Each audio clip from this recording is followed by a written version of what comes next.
안녕하십니까. 오랜만에 카메라를 켜게 되었습니다. 오늘 영상은 지난 반년여간 취업 준비했었던 거를 정리해 보려고 카메라를 켜게 되었습니다. 사실 이 반년여 동안의 기간이 꽤나 좀 스스로 성장하고 의미 있는 기간이기도 했고, 또 하반기에 있을 다른 우리 이공계 후배들을 위해서도 좀 도움이 될 것 같고, 또 그리고 혹시 모르니까 먼 미래에 저에게도 좀 정리를 해두는 게 좋을 것 같아서 이런 시간을 갖게 되었습니다. 네, 그래서 주로 이공계 대학원 출신들이 취업 준비를 처음 하는 데 있어서 좀 도움이 되는 영상이 될 것 같고요. 좀 디테일하게보다는 좀 컴팩트하게 하려고 노력을 했는데, 구체적인 질문이 있으신 거는 댓글로 남겨주시길 바랍니다. 네, 그리고 제가 지금 약간 감기 기운이 있어서 좀 코가 막히고 뭐 목도 막히는 상황인데 좀 양해를 구하면서 시작하도록 하겠습니다. 그럼 PPT로 넘어가겠습니다. 네, 그럼 이공계생을 위한 영재 취준 가이드 시작하도록 하겠습니다. 먼저 저의 그 취업을 시작했었던 간단한 상황을 말씀드리자면, 저는 현재 박사 수료를 했고요. 컴퓨터공학을 전공했습니다. 그래서 대표적인 좀 스펙이라고 이야기할 만한 게 해외 학회 논문 성과가 있고요. 그리고 국제 대회에 팀장으로 출전해서 팀원들이 함께 고생을 해주셔서 운이 좋게 우승을 차지한 경험이 있습니다. 그리고 대학원 생활과 취업을 함께 병행한 게 아니라 풀타임으로 취업 준비를 하는데 시간을 할애했었습니다. 그래서 저는 이제 24년 상반기 취업을 준비했었고, 그 기준으로 말씀을 드리자면 24년 2월에 채용 공고가 뜨기 시작해서 최종 결과 발표가 6월에 나면서 상반기 한 사이클을 마칠 수 있었습니다. 그래서 보통 2월에서 4월 초까지는 계속 공고가 나와서 서류를 작성하는 게 가장 주였고요. 4월 초에서 4월 말까지는 각종 코딩 테스트, 그 밖에도 인적성이나 과제 테스트 같은 것도 치렀었습니다. 그리고 5월 초에서 중순까지는 기술 면접을 받고, 5월 중순에서 또 6월 초까지는 주로 임원 면접을 봤었습니다. 그래서 6월 중순에 최종 합격 발표가 나게 되어서 지금 있는 회사에 입사를 하게 되었습니다. 그러면 시작을 하기 앞서 취업을 잘하는 방법이라는 건 어떤 걸까요? 저는 이거를 요리나 스포츠 잘하는 방법이랑 유사하다고 생각해서 비유를 하고자 하는데, 요즘 취업이 많이 힘들다, 얼어붙었다, 그래서 많은 스펙이 필요하고, 그래서 그 스펙을 우선 다 준비를 잘 한 다음에 이 취업 시장에 뛰어들어야 하지 않을까 라는 생각이 들 수도 있을 것 같아요. 그런데 우리가 요리를 잘하기 위해선 각종 책을 다 섭렵하고 백종원 선생 유튜브를 다 본 다음에 시작을 해야 요리를 잘할 수 있을까요? 물론 그럴 수 있겠지만, 가장 직접적으로 빠르게 성장하는 방법은 직접 요리를 만들어 보고 맛을 보면서 어떤 게 부족한지를 느끼고 그거의 피드백을 통해서 스스로 다시 계속 개선해 나가는 게 가장 빠르게 발전하는 방법이지 않을까 싶습니다. 그래서 취업도 마찬가지라고 생각해요. 일단 뛰어들어서 많은 서류를 내보고 많은 면접에서 깨져보면서 내가 어떤 게 부족한 점인지를 계속 인지하고 이를 발전시켜 나가는 게 가장 취업을 잘하는 방법이지 않을까라고 생각하며 일단 뛰어들라 라고 말씀드리고 싶어요. 그리고 저는 박사를 수료한 입장에서 대학원의 경험이 있는데, 이에 대한 이점을 말씀드려 볼게요. 일단 대학원을 다닌다는 것은 관련 분야에 대해서 상대적으로 보다 전문성을 쌓을 수 있는 경험을 한다는 게 큰 이점인 것 같아요. 예컨대 연구 과제를 수행해 보기도 하고, 하나의 문제를 설정하고 그걸 해결해 나가는 과정을 논문으로 작성해 본다는 이런 경험은 분명히 그 전문성을 어필할 수 있는 좋은 경험이라고 생각해요. 그래서 문제를 설정하고 그거를 해결해 나가고, 그리고 그걸 실험을 통해 정량적으로 결과를 도출하는 그런 과정을 경험한 게 되게 자기소개서를 쓰는 데 있어서도 유사한 점이 있어서 쓰는 데 있어 분명 중요한 스펙이자 글 쓰는 연습으로서도 유사한 점이 많다는 이점이 있는 것 같습니다. 근데 시작에 앞서서 이제 현재 취업 시장이 많이 얼어붙어 있다고 하잖아요. 뉴스나 기사를 좀만 봐도 이런 소식들은 많이 들려오고 있는데, 그만큼 회사도 신입 직원을 채용해서 온전하게 이 사람이 성과를 내기까지 교육을 하는 이 시간을 좀 줄이고 싶어 해요. 그러다 보니 경력직을 선호하게 되고, 경력이 없는 신입들은 더더욱 어디로 가야 하는지에 대한 막막함을 많이 느끼는 좀 안타까운 현실인 것 같은데요.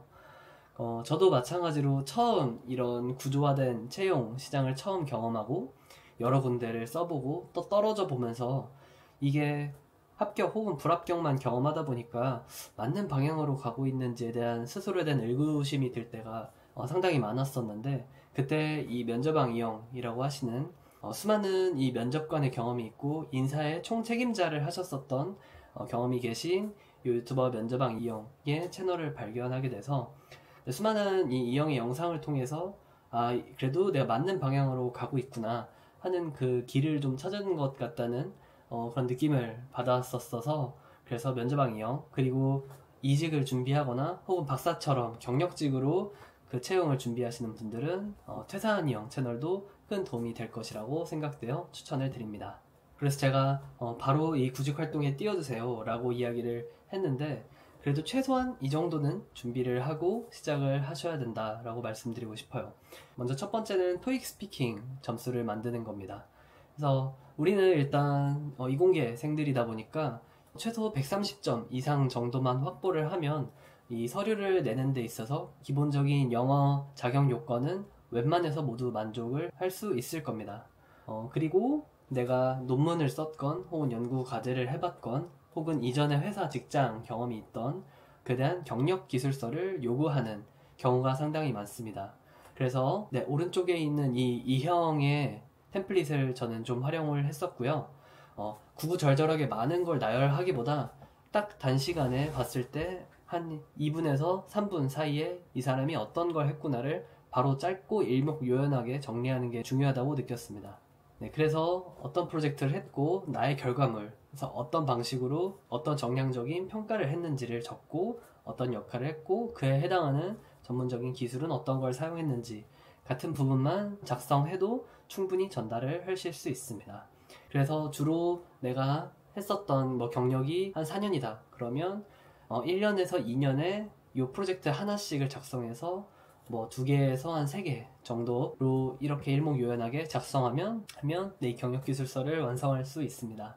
그래서 주로 어떤 그런 프로젝트들을 위주로 적어야 되냐라고 하면 당연히 내가 지원하고자 하는 직무와 유사했었던 경험, 그 중에서도 좋은 성과를 냈었던 경험일수록 좋은 경력 기술서가 될 것이라고 생각되는데, 그래서 이 직무와 유사한 경험 안에서 특히나 좋은 성과를 냈던, 성공을 했었던 경험을 필살기라고 면접왕 이원께서 말씀하시는데, 이와 같은 필살기 경험이 3개에서 4개 정도는 정리가 된 채로 시작을 하셔야 합니다.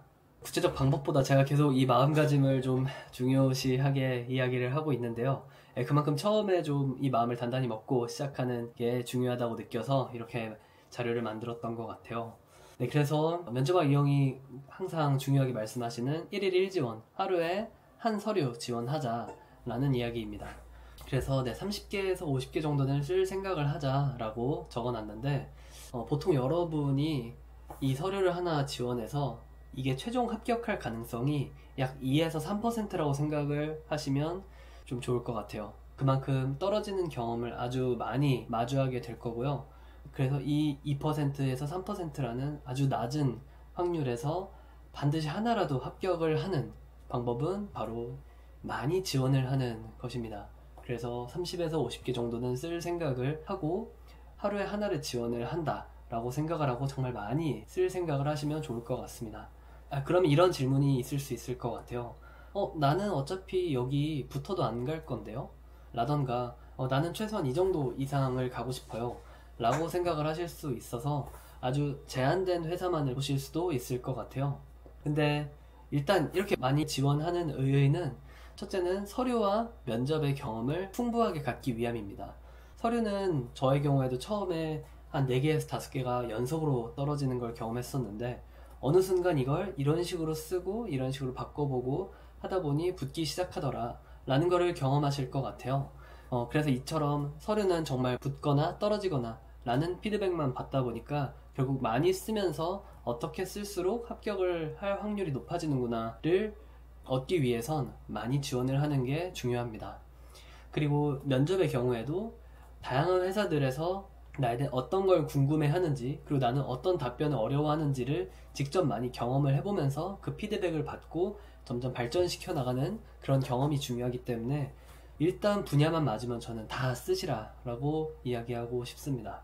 그래서 사실 정말 가고 싶지 않은 데가 붙으면 그러면은 그건 붙고 나서 안 간다고 하셔도 상관이 없어요. 하지만 5번, 6번, 10번 연속으로 떨어지다 보면 자연스럽게 눈은 낮아지게 되어 있습니다. 나는 그래도 석사, 박사 했는데요. 그러면은 이런 전문성의 경험이 있으니까 좀 더 유리하지 않나요? 라고 할 수 있을 것 같아요. 네, 물론 맞는 이야기입니다. 이 석방만 따로 별도로 채용을 하는 전형도 있기 때문에 경쟁률 면에서도 꽤나 유리한 점이 있을 수도 있고, 회사 입장에서도 좀 더 전문성이 있는 사람이라고 생각해서 분명 어느 정도의 가산점은 있을 것 같아요. 네, 하지만 그럼에도 잘하는 분들, 좋은 실적이 있는 석박사 분들도 많기 때문에 마냥 안도할 수는 없는 걸 저도 많이 경험을 했었고요. 그리고 특히나 박사는 경력직 채용이다 보니까 그 경력직에 걸맞는 명확한 성과를 증명해야 되는 것도 있기 때문에 그만큼의 전문성을 입증해야 하기도 합니다. 그래서 정말 분야만 맞으면 학부를 졸업한 분들을 대상으로 지원하는 서류더라도 일단 갈지 말지는 붙고 생각해도 늦지 않으니까 다양하게 많이 써보라고 이야기하고 싶습니다. 그래서 첫 번째, 이 구조화된 채용 시스템의 첫 시작은 서류를 작성하는 거죠. 그래서 서류는 일단 다시 한번 1일 1지원을 원칙으로 하도록 많이 지원을 하셔야 하고, 두 번째는 채용 공고 사이트를 리스트업 해두는 거가 도움이 됩니다. 예컨대 자소설닷컴이나 링크드인, 리멤버, 그리고 여러분이 각자 정말 관심이 있는 회사의 채용 사이트, 그리고 학교의 경우에도 이런 채용 관련해서 이런 정보들을 모아두고 공고들을 게시해주는 이런 센터 사이트들이 있습니다. 그래서 이런 것들을 여러분이 다 메모로 리스트업을 해두시고 정말 매일매일 확인하면서 내가 지원할 만한 그 회사의 공고가 있는지를 확인하셔야 합니다. 그리고 각 회사에서 요구하는 정보들은 결국 다 반복되기 마련입니다. 예를 들어 학교를 몇 년부터 몇 년까지 다녔고 학점은 어느 정도이고 썼었던 논문이 무엇인지, 특허가 있는지, 대회 수상 경력이 있는지, 이런 부분들은 계속해서 반복돼서 사용이 되기 때문에 전부 한 파일에 모아서 검색을 통해서 나중에 붙여넣기만 할 수 있게 모아두는 게 빠르게 서류를 작성하는데 중요합니다. 저의 경우에는 이거를 노션에 한 페이지를 만들어서 제 모든 개인에 대한 이런 내용을 정리해서 바로 복사 붙여넣기를 할 수 있게끔 정리를 해두었었습니다. 그리고 또 자기소개서에서도 반복되는 질문들이 있습니다. 대표적으로 지원 동기가 어떤지, 내가 연구적으로 가장 성과를 냈었던 경험이 뭐가 있는지, 내 성격의 장단점이 무엇인지, 이런 모든 질문들은 가장 핵심적인 질문들이기도 하고, 그래서 반복적으로 사용을 하게 될 텐데, 이런 것들은 모두 템플릿화를 해서 이런 질문의 경우 이렇게 답변을 했었다라는 그 템플릿을 유형별로 저장을 했었습니다. 그러면 나중에 회사에 따라서 원하는 조금의 문구만 바꾸고 전반적인 내용의 틀을 바꾸지 않아도 되기 때문에 서류를 작성하는 시간을 대폭 단축시킬 수 있습니다. 그리고 하나의 이 서류 지원에 대해서 하나의 게시물로서 저는 이 노션에 이런 식으로 서류를 작성하고 있다, 서류 작성을 완료했다, 그 다음에 코딩 테스트나 과제 테스트를 했다, 그리고 1차 면접, 2차 면접, 그리고 2차 면접까지 끝났거나 혹은 이 중간에 떨어졌으면은 이 절차가 끝남으로 각 절차별로 유형을 분리해서 이 서류들을 정리해 놨었습니다. 그러면 나중에는 정말 많은 서류들을 쓰다 보면 내가 여기에서는 어떤 내용을 주로 썼었지? 여기에서는 어떤 질문을 했었지?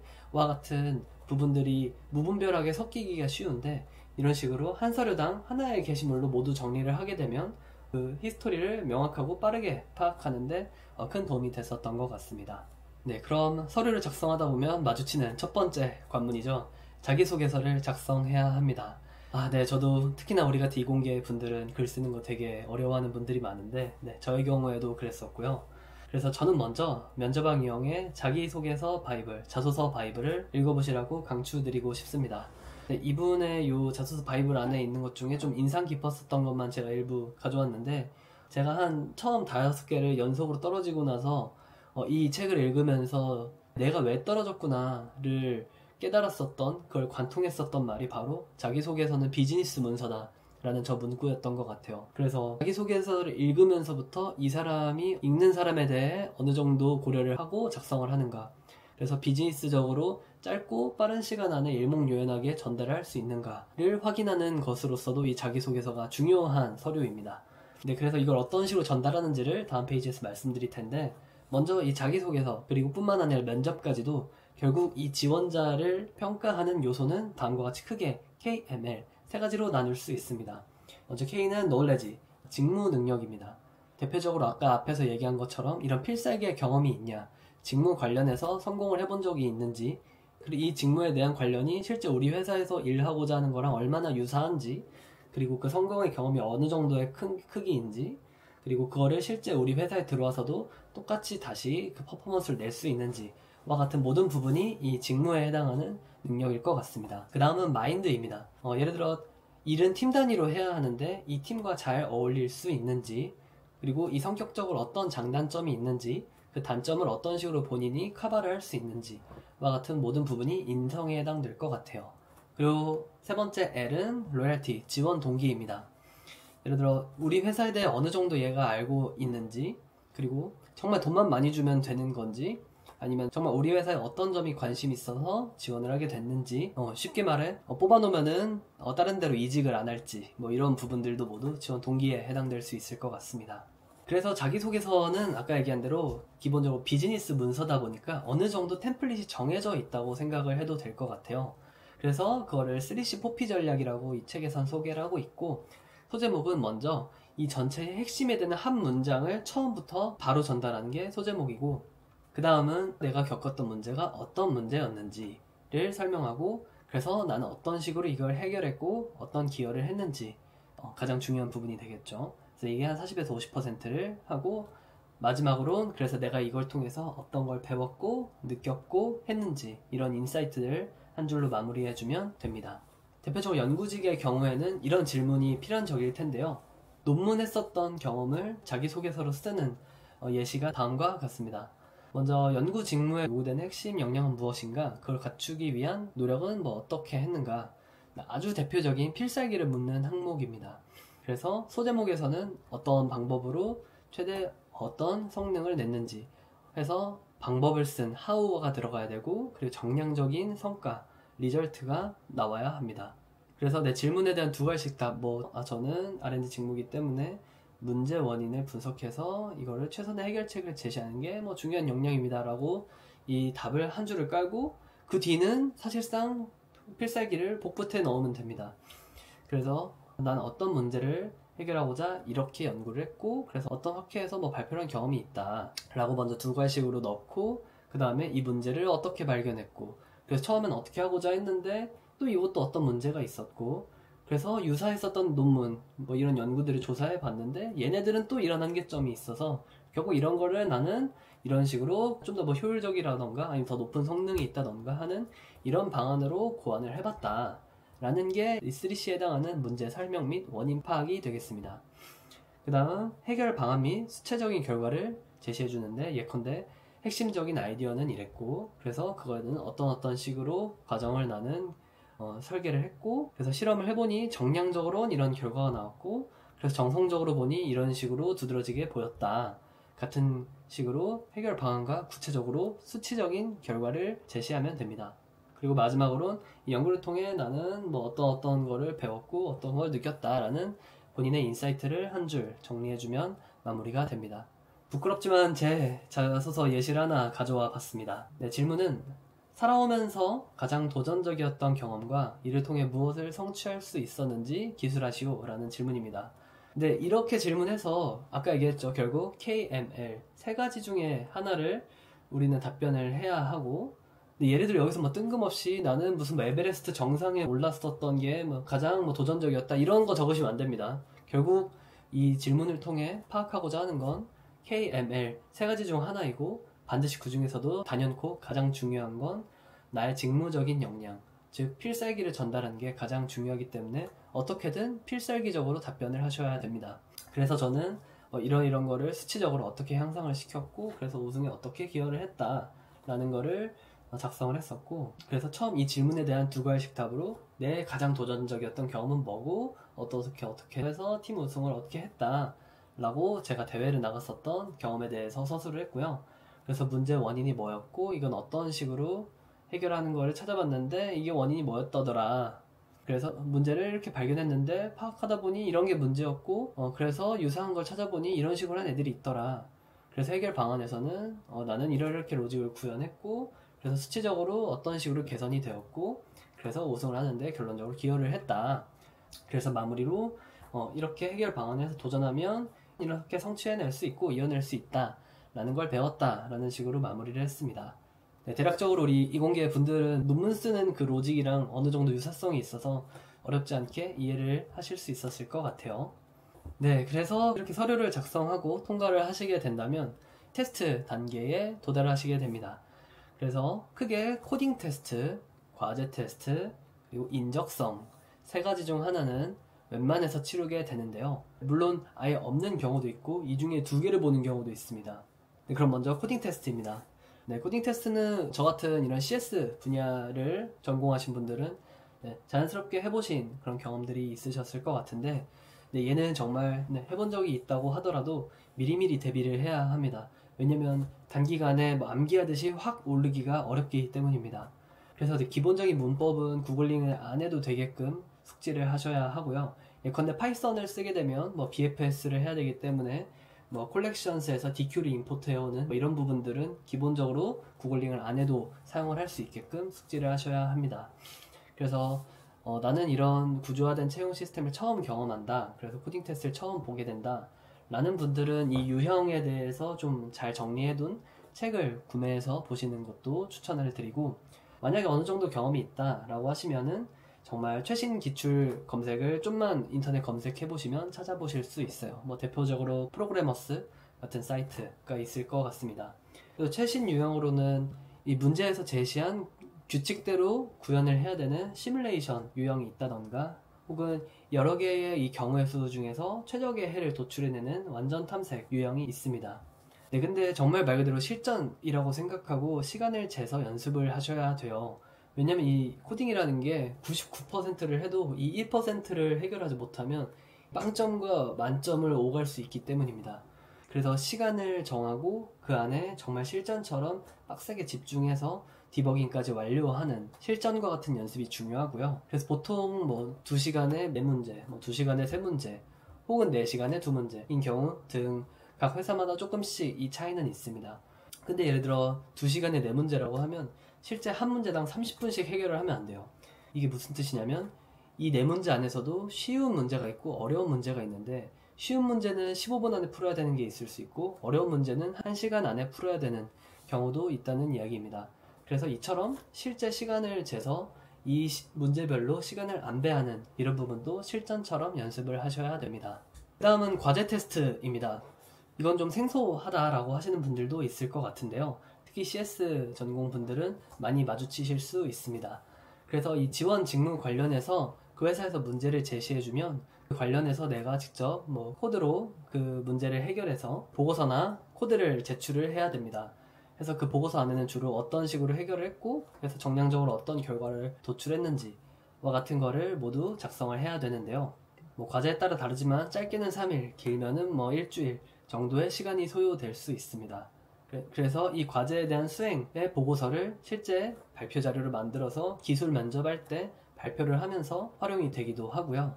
또 이 과제 성과에 따라서 예를 들어 내가 이분들이 원하는 그만큼의 기대치의 그 결과를 내지 못했다라고 하면 애초에 기술 면접 단계까지 가기 전에 탈락을 할 수도 있습니다. 네, 이걸 어떻게 알았냐고요? 저도 알고 싶지 않았었습니다. 네, 다음은 인적성입니다. 네, 인적성은 보통 각 기업, 특히 대기업 위주로 자체 제작된 시험으로 치르게 되고 자체적으로 온라인 프로그램으로 진행을 합니다. 그러다 보니 컴퓨터 모니터 화면을 보고서 이 문제를 풀어야 하는 경우가 일반적이기 때문에 그냥 종이로 된 책을 보는 것보다 이북으로 이 기출 문제집을 구매해서 모니터를 보고 이 문제를 푸는 것을 추천드리고요. 사실 이공계인 저희들은 이 인적성을 위해 이 시험 준비를 그렇게 많은 시간을 할애하지 않는 게 일반적인데 그래도 그 문제 유형을 알고 시간 안에 최대한 풀어보는 연습은 어느 정도 하고 가야 합니다. 네, 이렇게 자기소개서와 각종 테스트까지 통과를 했으면 드디어 면접 단계에 들어서게 됩니다. 네, 주로 1차 면접과 2차 면접이 있는데요. 네, 공통적으로 이 1, 2차 모두 자기소개서를 기반으로 합니다. 그래서 자기소개서와 일치된 답변을 하셔야 합니다. 예컨대 자기소개서는 난 A를 관심 있다라고 하고 면접에서는 갑자기 뭐 B 이야기만 한다던가 이렇게 일치되지 않으면 이 사람에 대한 신뢰를 갖기가 어렵겠죠.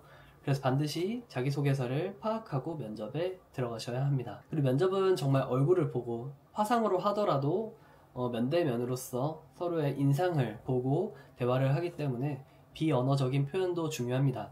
예컨대 말투라던가 앉아있는 자세라던가 옷차림이라던가 리액션이라던가 혹은 경청하는 태도 같은 이런 모든 부분도 포함이 될 수 있습니다. 네, 그리고 이 면접을 준비하면서 정말 이 면접만을 준비하는 분이 있을 수도 있는데 그 와중에도 새로운 공고는 계속 뜰 거고 그럼 그걸 확인해서 계속 서류를 제출하는 그런 반복적인 과정이 필요합니다.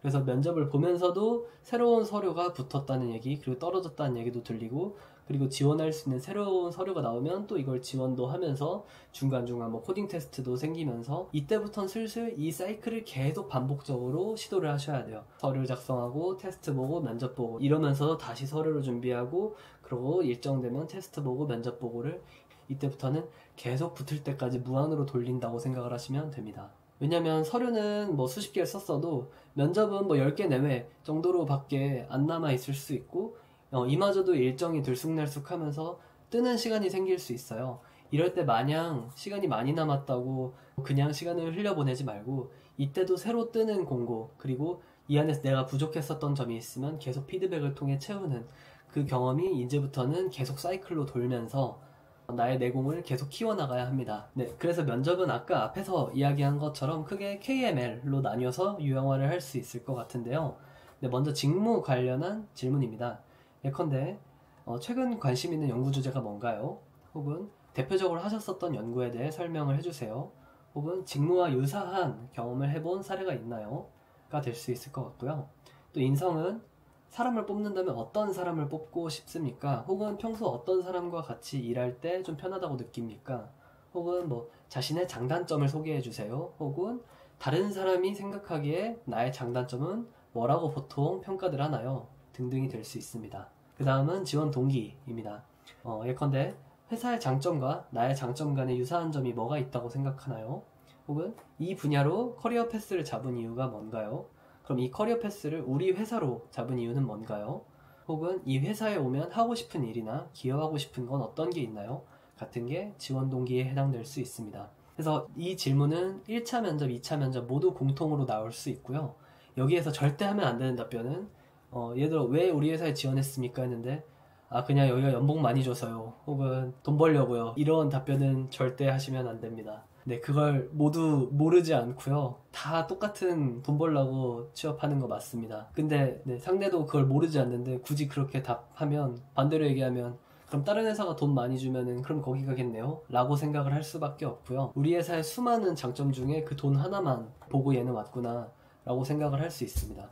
그래서 그 회사만 가진 고유한 장점, 가치, 매력적인 포인트를 최대한 뽑아내서 답변을 하는 게 중요합니다. 그래서 다른 회사 대비 여기가 최근 이런 식으로 이 분야에 투자를 하는 게 적극적이라서 이런 곳에서 있으면 내가 더 성장할 수 있을 것 같아서 그걸 장점이라 생각해서 지원을 하게 됐다. 뭐 이런 식으로 답변을 하는 게 좀 더 듣는 사람들한테도 설득력이 있겠죠. 근데 한 가지 좀 유념해야 되는 게 이 일보단 이 회사의 장점일수록 좋습니다. 예컨대 나는 이런 일을 하고 싶은데 여기서 이런 일을 해서 그래서 지원했습니다 라고 하면 이 일하는 게 우리 회사 말고 다른 경쟁업체 B회사, C회사도 있는데요? 라고 하면 사실 할 말이 없어지잖아요. 그래서 같은 일을 하는 경쟁업체 간에서도 이 회사만의 고유한 장점이 있으면 그런 게 조금 더 높은 설득력을 가질 수 있습니다. 네, 그래서 구체적으로 1차 면접, 보통은 기술 면접을 접하시게 될 텐데요. 당연히 먼저 기술적으로 어떤 내용을 자기소개서 때 썼는지 제 검토를 아주 면밀하게 하셔야 됩니다. 그리고 이때부터는 1분 자기소개라는 게 필요할 수 있어요. 예컨대 처음 면접관님과 대면을 했을 때 아이스 브레이킹 차원으로 간단하게 자기소개 먼저 부탁드립니다 라고 하면 제가 이런 걸 했습니다 라고 하는 게 1분 자기소개입니다. 사실 이 부분은 저보다 면접왕 이영께서 설명해 주신 게 훨씬 구체적이고 잘 전달을 해주셨기 때문에 이거는 면접안 이용 영상을 참고하시면 좋을 것 같고요. 그리고 최근 관련 분야에 대한 기술 동향을 물어볼 수도 있기 때문에 이런 것도 어느 정도 파악하고 가는 게 좋습니다. 그리고 이건 모든 구직자가 하는 거지만 예상 질문을 모두 리스팅을 하시고 이거에 대한 내 예상 답변을 좀 적어 보시고 그걸 직접 소리내서 답하는 연습을 하셔야 합니다. 물론 이 외의 질문들이 많이 나올 수도 있는데 그런 것들은 이 면접을 끝나자마자 바로 메모를 해서 새로운 질문으로 리스팅을 해 놓으시고 그거에 대한 다시 답변을 계속해서 내가 채워나가면서 이 예상 질문을 많이 가지고 있을수록 다양한 질문에 대해서 더 유연하게 대처를 할 수 있어집니다. 여기서 유의할 게 이상한 뭐 커뮤니티의 그런 썰을 듣고서 막 엄청 도전적으로 이야기했는데 난 떨어질 줄 아는데 붙었더더라 라는 거는 최대한 저는 안 하셨으면 좋겠습니다. 그냥 가장 무난하게 내가 이 회사에 맞출 수 있는 인상이 중요하지 괜히 오버하면 얘는 회사에 들어와서도 제대로 적응하기 어렵고 본인 주장이 너무 강한 친구겠구나 라고 오해할 수 있는 여지가 있습니다. 네, 그리고 기술 면접을 합격하시면 2차 면접으로 넘어가게 되는데요. 보통 임원 면접을 치르시게 될 겁니다. 그래서 기술 면접 준비 과정과는 사실 거의 흡사한데요. 주로 직무에 대한 질문보단 인성 혹은 지원 동기 위주의 질문을 받게 될 겁니다. 그렇다고 물론 직무에 대한 질문도 나올 수 있으니 기본적으로 자기소개서에 적었던 내용은 숙지를 하고 가셔야 합니다.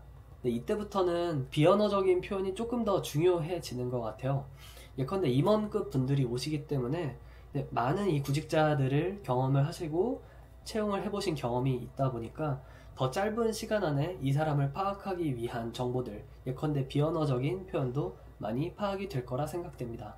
그리고 이 임원분들은 짧고 굵은 시간에 많은 면접자들을 봐야 되기 때문에 다대일 면접이 이때는 가능할 수 있습니다. 저희 경우에도 경험을 해봤고요. 그래서 주로 이 회사에 내가 맞추고 빠르게 적응을 해서 기여하겠다는 마인드가 중요한 것 같고요. 그렇다고 모두 막 다 내려놓고 뽑아만 주시면 뭐 제가 모든 걸 다 바치겠습니다 라는 거는 요즘 어차피 믿지도 않고 너무 진부합니다.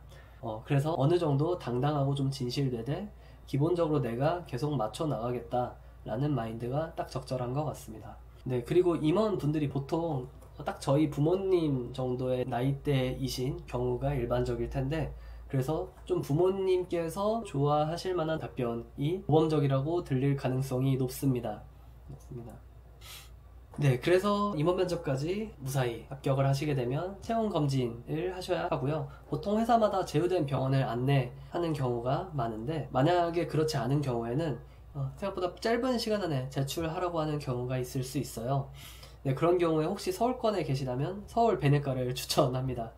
네, 예약 없이 갈 수 있고 또 당일로 바로 발급이 돼서 저도 여기서 검진을 받았었습니다. 네, 마지막 페이지로 취준 마인드인데요. 사실 취업 준비하다 보면 많이 떨어지고 반복된 실패의 경험 때문에 어차피 난 해도 안 될 거야 라는 생각이 자연스럽게 들 겁니다. 그리고 당장 서류도 계속 떨어지는데 먼 미래에 내가 저 면접까지 어떻게 다 붙겠어 라고 너무 멀리 생각하다 보면 당장 오늘 하루하루에 대한 의미가 너무 퇴색되고 의지가 많이 꺾이게 되더라고요. 그래서 우직하게 오늘 할 일에 대한 투두만 작성해서 그것만 우직하게 계속 한 발짝 한 발짝 해나가는 게 오늘 하루가 끝났을 때 그래도 오늘 해야 될 일 다 했다 라는 거에 의의를 두고 우직하게 천천히 해나가는 게 가장 중요한 마인드인 것 같아요. 그리고 떨어지는 걸 많이 경험을 하실 수 있는데 반드시 떨어지는 게 나만의 탓은 아닐 수 있습니다. 이게 무슨 말이냐면 생각보다 요즘처럼 경기가 안 좋아서 회사가 사정이 안 좋아서 못 뽑은 경우가 많고요. 생각보다 이 내 지원하는 직무를 일단 많은 지원자를 받을 수 있게 포괄적으로 지원을 받도록 두루뭉술하게 적어놨는데 생각보다 뽑는 건 이 중에서 아주 구체적이고 세부적인 분야만을 뽑다 보니까는 나와 맞지 않은 다른 분야여서 떨어졌을 수도 있습니다. 그리고 애초에 신입을 뽑는다고 했는데 지원자들이 다 경력이어서 경력이 없는 신입이어서 아주 실력이 출중한데도 불구하고 떨어지는 경우도 당연히 발생할 수 있고요. 그러면 더 들어가기 어렵지 않냐라고 생각하실 수 있는데 세상에 그래도 나랑 맞는 곳은 반드시 있습니다. 근데 그게 어딘지 모르고 그 회사의 내부적인 사정을 우린 모르기 때문에 아까 이야기한 것처럼 많이 지원을 하실수록 나랑 맞는 곳을 찾을 확률은 높아집니다. 네, 그리고 경력이 없으면 경력을 쌓을 수 있는 곳을 우선 찾길 추천드립니다. 생각보다 떨어지다 보면 나는 붙어도 안 갈 거야 했던 것도 알아서 눈이 낮춰지면서 그래도 붙여주는데 가야지 라는 생각이 들 수 있고요. 그리고 정말 도저히 마음에 안 드는 곳만 최종 합격을 하게 되면 사실 안 가셔도 됩니다. 어차피 가서도 다음 상반기 혹은 하반기 공고에 다시 지금처럼 원서 내고서는 취준의 마인드로 살겠다라고 하면은 안 가셔도 괜찮습니다. 네, 그런데 보통 그 회사를 퇴사하거나 이직하는 가장 중요한 요소는 뭐 돈적인 그런 부분도 물론 중요하지만 사람이 가장 중요하다고 합니다. 그래서 결국 사람 간의 불화 혹은 스트레스 때문에 회사를 나오는 경우가 가장 많다고 하는데, 뭐 저의 개인적인 생각이지만 면접을 보시면서 그 면접관의 태도가 어떤지에 따라서 이거는 조금 미리 힌트를 얻을 수 있다고 생각합니다. 예컨대 면접관의 태도가 좀 수평적이고 그래도 나를 좀 존중해준다라는 느낌을 준다라고 하면 적어도 그 회사에서 사람으로 인한 스트레스를 받을 확률이 그래도 좀 더 줄어들지 않을까. 반대로 면접관이라는 그 권위 때문에 지원자를 너무 공격적으로 쏘아붙인다던가 너무 무리한 요구나 갑자기 질문을 한다던가 하면 아마 그런 회사는 좀 더 사람으로 인한 스트레스를 받을 확률이 높아질 수 있다는 말이죠.